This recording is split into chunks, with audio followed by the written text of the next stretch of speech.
আজ আমি একটু ভিন্নভাবে চিকেন মোমোটা বানাবো। হ্যালো এভরিওয়ান, আসসালামু আলাইকুম। সবাই কেমন আছেন? সাধারণত আমি এইভাবে চিকেন মোমো কখনোই বানাই না। আমি সবসময় চিকেনটা চুলায় ভেজে তারপরে মোমোটা বানাই। আজ কাঁচা চিকেন দিয়ে আমি মোমোটা বানাবো। এখানে ব্রয়লার মুরগির ১.৫টা বুকের অংশ আছে। আমি এটাকে ছোট ছোট করে কেটে পাটায় ছেঁচে নিয়েছি। আপনারা চাইলে ব্লেন্ডার করে নিতে পারেন। এখানে আমি আদা, রসুন, গোলমরিচ গুঁড়া, জিরা গুঁড়া, বাজারে চিকেনের একটা মশলার প্যাকেট পাওয়া যায়, তো ওইটার ১ চামচ গুঁড়া দিয়েছি। টমেটো, কাঁচামরিচ, সয়া সস, পেঁয়াজটা একটু বেশি লাগবে। পেঁয়াজটা আপনারা চাইলে চটকিয়ে দিতে পারেন, তো আমি আস্তই দিয়েছি। এখানে দিলাম একটু সরিষার তেল, এটা ফ্লেভারটা অন্যরকম আসবে, তাই আমি একটু সরিষার তেল দিয়েছি। আপনারা চাইলে সয়াবিন তেল দিতে পারেন। এখন পরিমাণ মতো লবণ দিয়ে এখন আমি ভালো করে এটাকে মেখে নিচ্ছি। এখানে আমি আটা আগে রেডি করে রেখেছিলাম, তো এখন আমি ছোট ছোট করে গ্লাস দিয়ে কেটে রেডি করে রাখছি, যাতে খুব সহজে মোমোটা বানানো হয়ে যায়।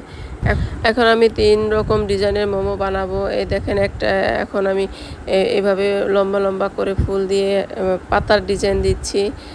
তো এটা দেওয়াটা খুবই সহজ, দিতে পারলে, না দিতে পারলে কঠিন। আর এখানে আমি একটা গোল মোমো বানিয়ে নিচ্ছি। আরেকটা মশলার কথা আমি বলতে ভুলে গিয়েছি, আমি চিকেনের মধ্যে অরিগ্যানো এটা দিয়েছি। এটা চাইলে আপনারা দিতে পারেন। এটা দিলে খাবারটা খুবই ভালো লাগে, সুস্বাদু লাগে। আমার কাছে খুবই ভালো লাগে, তাই আমি সব কিছুতে দেওয়ার ট্রাই করি। এখানে আমি এই যে আরেকটা ডিজাইন দিয়ে নিলাম। এই মোমোটাও খুব সুন্দর হয়। এখন আমি সবকটা মোমো এক এক করে প্লেটে সুন্দর করে সাজিয়ে নিব।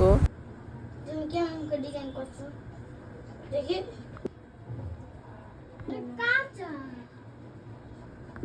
মাঝখানে মেয়েরা আবার একটু মোমোগুলো দেখে নিল আমি কিভাবে ডিজাইনটা দিলাম। তো এখন আমি সিদ্ধের জন্য একটা পাতিলা একটা জালি দিয়ে দিলাম। তো এখানে আমি একটু ব্রাশ করে নিচ্ছি, যাতে মোমোগুলো লেগে না যায়। এভাবে তেল দিয়ে একটু ব্রাশ করে নিলে ভালো হয়, তাহলে আর মোমোগুলো লেগে যাবে না। তো এক এক করে আমি এখন মোমোগুলো দিয়ে দিচ্ছি।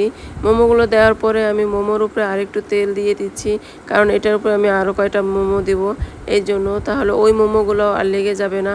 আর মোমোগুলো সিদ্ধ হওয়ার পরে দেখতেও সুন্দর দেখা যাবে।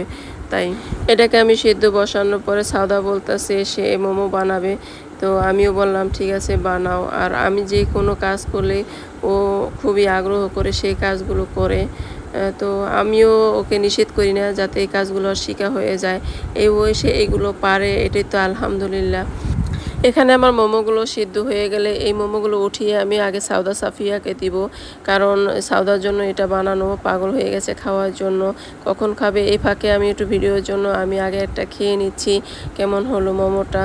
তো আলহামদুলিল্লাহ অনেক ভালো হয়েছে। আর থ্যাংক ইউ এতক্ষণ আমার ভিডিও দেখার জন্য। আসসালামু আলাইকুম। পাশে থাকবেন সব সময়।